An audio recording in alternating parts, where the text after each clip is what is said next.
Welcome back to Matchday Live. It is half-time in the Manchester derby and it is 2-0 to Manchester City. And my nerves have finally settled.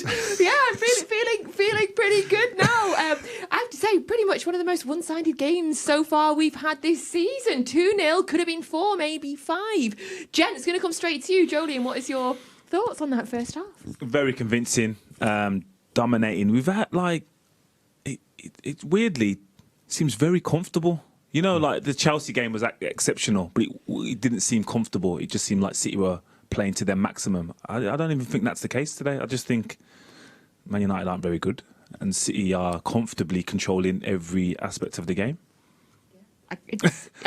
Yes, I agree, and it feels strangely calm. Yes, absolutely. What did you think, David?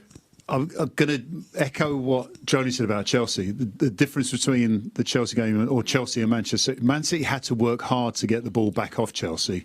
They're not having to work hard to get the ball off Manchester United. And can I just say, the Natalie celebrated that second goal like she just scored it.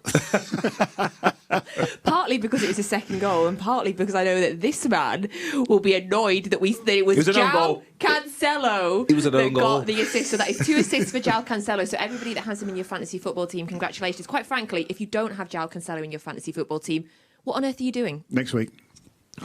Next week's internationals. A week after. Come on.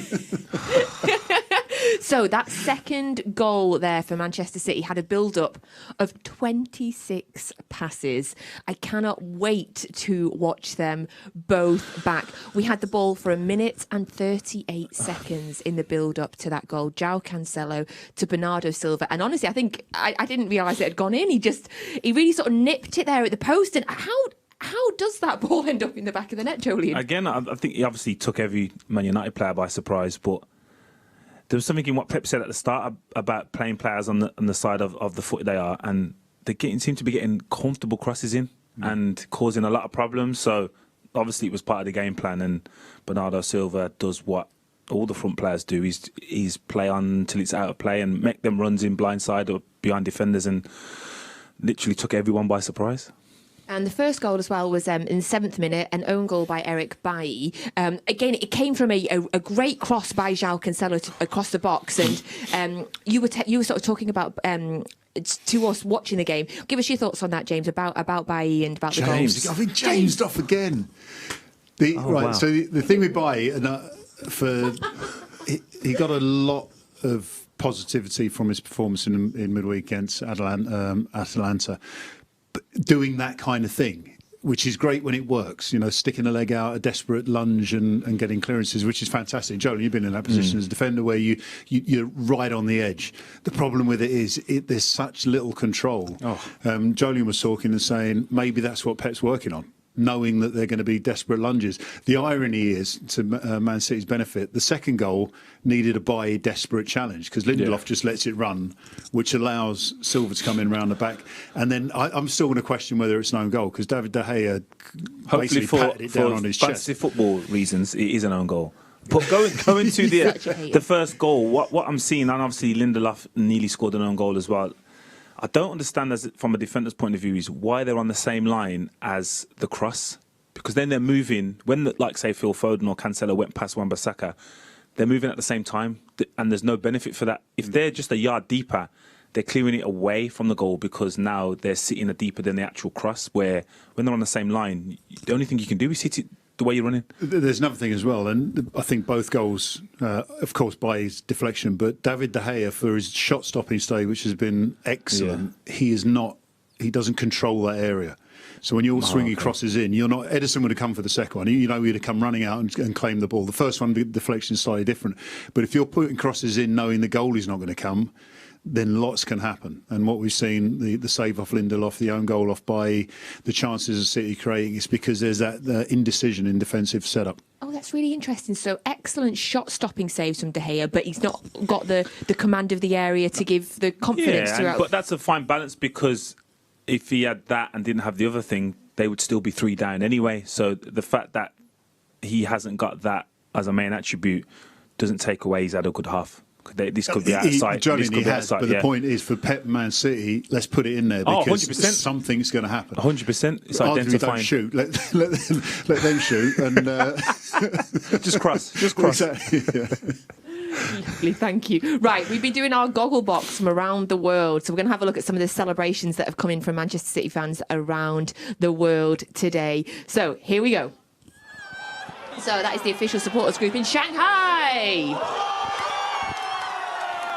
That's team spirit there, Matt. That is 11, I'm isn't it? disappointed there's no beer flying.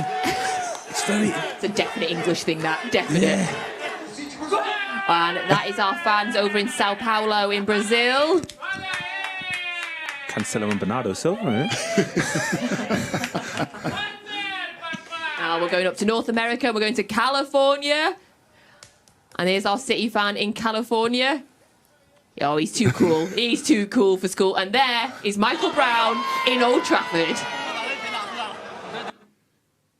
Yes, cheers. Cheers. Fantastic. Cheers to you all, wherever you are around the world. So it is 2-0 to Manchester City. It's only half-time in the Manchester derby. Right, we're going to have a look now at Cryptic City. Have you worked out who it is? So, as you know by now, you look at the pictures, you try and work out what they are. Say what you see and try and put them together to get yourself a current or former Manchester City player. And then you can let us know your guesses by using the hashtag #ManCity. Right, we think we know it without giving it away. Any tips you could give the people, Joleon? The surname is to do with the female in the ghost picture. Yeah. Nice Oh, you like play that? there, yeah. That's great. I like that. But there's two females in the, In the ghost picture. yeah, it's a bit of confusion. Bit of confusion for you out there. There's two females, and we're talking about the one in the ghost picture. Yeah. What about the female at the end? What tip can you give us on that, David? The Queen. Well, Yeah. Her Royal Highness, Her Majesty. Think of what her name is, Okay.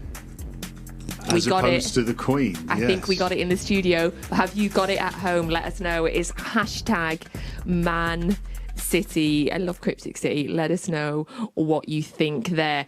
And obviously keep sending your questions in as well. We love getting your questions for the gents. I've got absolutely loads here. Should we give you a couple of let's do it. questions quickly? Right, so let's have a look. Oh, there's so many. I can't decide which one. Okay, so Jessica has asked, how do you think Grealish is feeling ahead of his first Manchester derby, even though he's on the bench? Jessica, great question. I think this is part of Pep's plan. Jack Grealish will be sat there knowing that he will probably have an involvement in the game. And when he comes on, he will be doing exactly what Pep wants him to do, which is get 3 points for Manchester City. And then after his first derby, he will be buzzing like everyone, like Natalie will be in the studio. Yes.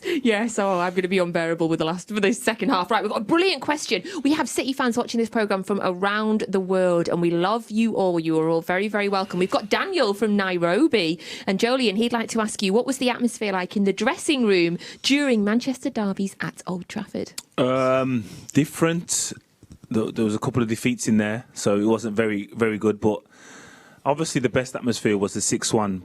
But I remember very quickly after the game when there was a real level of composure came down, and it was like, that's just 3 points because we were expected to win that game. Like, that was a real change in our mindset of, we're not celebrating a derby and 6-1, we're celebrating the 3 points. This should be normal to us, and again, it propelled us on to win the league and part of what the club is about now. And we've got Brian, who sent a question in from Kenya, and he says he's very happy with the lineup for today's game, but he thinks he'd like there to be a substitution on 70 minutes of Jesus, and he'd like Mahrez to come on. What do you make of that, David? That was Daniel, yeah? That was Brian. Sorry, Brian. Brian, I totally agree with you because Mahrez is in my fantasy team and he needs to get an assist or score. So you're right. Do something. Just contribute. So keep sending in your questions for the gents. Use the WhatsApp number that you'll see on screen throughout the show, and I'll try and ask some more questions for them at full time. We've also had quite a few different guesses for the Cryptic City, by the way. I'm going to read a few of them out just so you get an idea of the different guesses that are coming in, although I think Joleon and David might have helped you out there. So Wilson said, is it Edin Dzeko?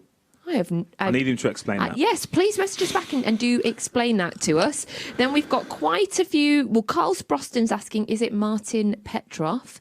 I see what you're doing there, Carl. I think you might have the first name right. I think you're looking pretty close there. And then we've got Pranav, Sharon, John have all got it right. So they've all used hashtag Man City. You've got it right. The others, not so much. But Carl, you're fairly close there. Right, we've got not long now until the players are going to be back out for the second half. Joleon, can you just give us some feelings ahead of the second half, predictions, what you think is going to happen? I don't see Man United having a spell and getting back into it. I think if they change it, it leaves them more exposed at the back.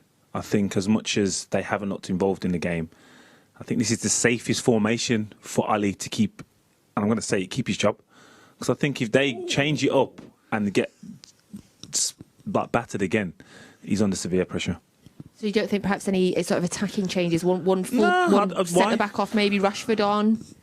Yeah, I think that may happen, but then it leaves them exposed. I think personnel might change, but I don't see the formation changing. So we can see for our team that are inside Old Trafford have just let us know that Jadon Sancho is currently warming up on the pitch. Would he be a threat if he came on, David? They need to make a couple of changes, I think. I'm just looking at we've got the team line-up on the floor there. I think they need to change in midfield and up front because they did have some pressure. Man City sort of sat back a little bit, but I think they need to get... Why are we talking about Man United being better? If they want to get, like Joleon said, if they want anything out of the game, they're going to have to make a couple of changes. I'm just more interested in what City are going to do, when Jack's going to come on, when Mahrez is going to come on, and how much Raheem. I mean, look, there's four Palmer. Yeah, bring on Cole. Bring on Cole and just let him have a play around. Yeah, you saw what happened when Phil Foden came on in his first derby. Let Cole come on. I mean, look, City can make some changes, and they're going to be more important than Man United's because they're going to have to react to what United do. That's my thought, my positive thoughts. Love it. Thank you so much. Thank you so much, gents. Just a little reminder, everybody, you can listen to the commentary with the wonderful Alistair Mann and Michael Brown on the Manchester City app. So get yourselves over there now. If you're watching on TV, mute it and put the commentary on. Trust me, you will not regret it. The best commentary you can get for all Manchester City games. Right. What I'm going to do now, Blues, is attempt to enjoy the next 45 minutes instead of just biting my nails. So we will all be back at full time and hopefully we will be celebrating Manchester City winning the 186th Manchester derby.